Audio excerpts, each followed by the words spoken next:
Hi,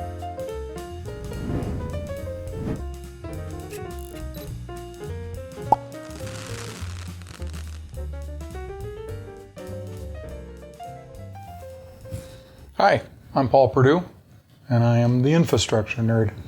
And today we're going to talk about believing too much. I was getting ready to go out on a morning walk, which I do every morning with my wife when I'm in town. And I had beat her downstairs and was in the back room putting my shoes on. And I looked at my watch and discovered that it was 69 degrees outside, which was warm enough, of course, not to be wearing a coat. And she still wasn't down yet, so I went out on the back patio just to see the sun coming up. I love sunrises now that I'm old enough to get up that early. And it seemed really kind of chilly.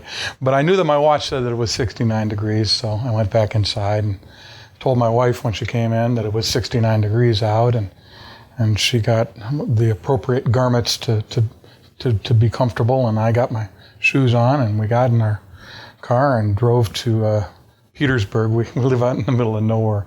It's kind of hard to walk on the gravel roads. And started our walk, and it was really, really cold.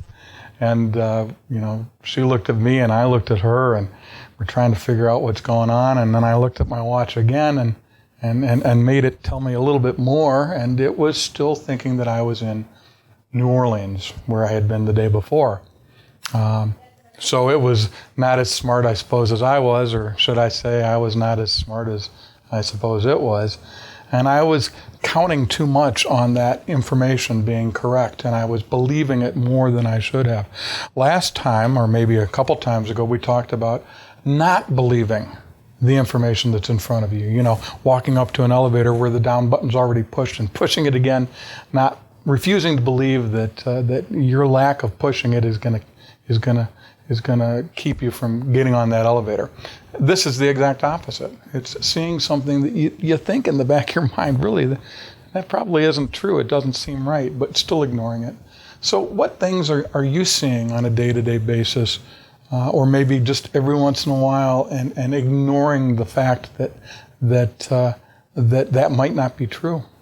What information are you relying on and believing in that maybe you shouldn't be? Maybe you should be investigating just a little bit further. That's my rant for today. What's yours?